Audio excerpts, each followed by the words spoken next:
To start, go to the Shanks tab and select the Curve command.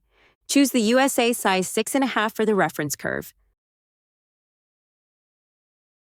Next, go to the Diamonds tab.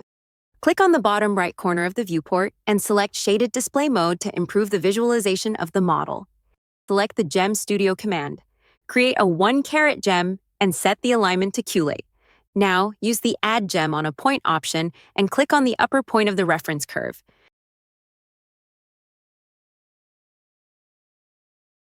Using the gumball, move the gem upwards, 2.3 millimeters from the Q-late.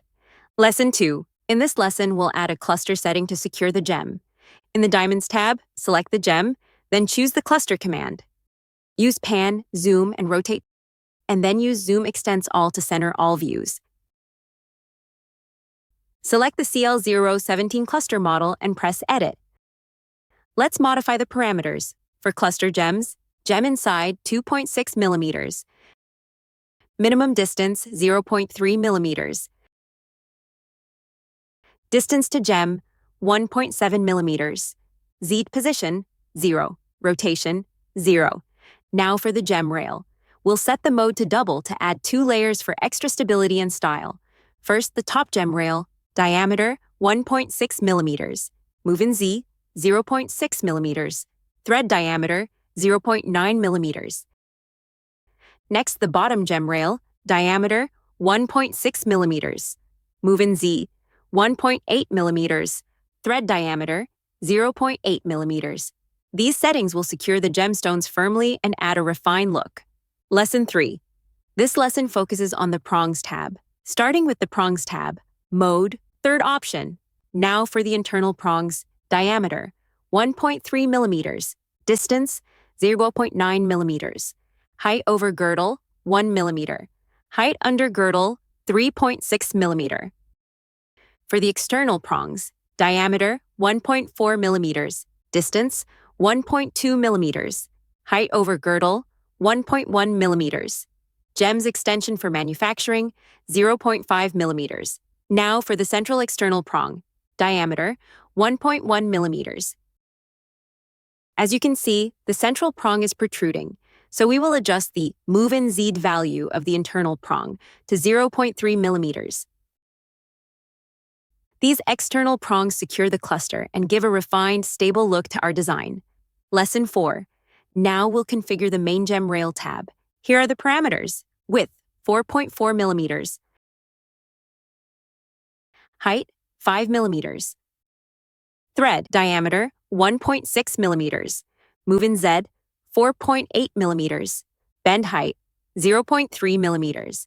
Bend rotation 0. The bend height is especially important because it ensures the rail follows the curve of the ring's inner side. This gives our design a seamless, comfortable fit. Lesson 5. Go to the Shanks tab and select the Cathedral command. Use Pan, Zoom, and Rotate, and then use Zoom Extents All to center all views. We will hide both the halo and the main gem to adjust the shank. To do this, we will select the elements and type Hide in the command prompt.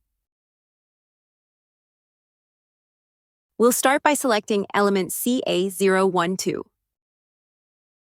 Click on the Profile preview. In the Asset selector, select Profile 012.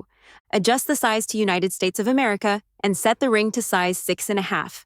For the shank parameters, top width 1.83 millimeters, top height 2 millimeters, bottom width 3.05 millimeters, bottom height 1.7 millimeters.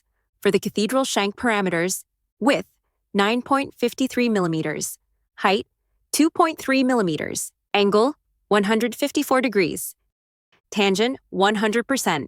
Now, adjusting the bridge, width 1.25 millimeters, thickness 0.9 millimeters, diameter 3.75 millimeters, fillet 0. These measurements give our band a graceful lift, creating space for the central gem while adding elegance to the design. We set the bridge diameter to 3.75 millimeters to securely support the cluster base. This final adjustment ensures that the cluster is stable and well-balanced on the ring. Lesson 6. Before applying our materials, we will use cutters to remove the metal that intersects with the gems. This way, we will ensure that light interacts with the material properly, allowing us to see the sparkle of our gems. Now use the Layers panel to select the gems. To do this, right-click on the colors designated for gems. In the Diamonds tab, click on the Cutter command. Once the gems are selected and added to the selector, select the third preset. Then, change the height drill, R% to 0, so it doesn't cut through the metal we don't need. We just want it to cover the gem. Now select the metals by right-clicking on the metal layer, blue color. To cut the metal using our cutters, go to the Solid tab and select the Boolean difference command. Then select the cutters by clicking on them, and finally press Enter again to apply the Boolean operation. With all components in place, our classic cluster ring is ready for rendering. At this point, we'll visualize the design and check that all elements fit together perfectly. Select the cluster and type Ungroup in the command bar. Use the Layer panel to select all the metals. Right-click on the metal color. Go to the Rendering tab and select the Render and Animation command. Under the Metals tab, apply Yellow Gold 18 karat. Then select the gems and apply a diamond material for them. Choose your preferred ground style under the Ground category. Adjust the perspective angle and distance to frame your render. Set your preferred resolution and quality, then click the Render button. Your cluster ring design is ready to showcase. Share it on social media for all to see.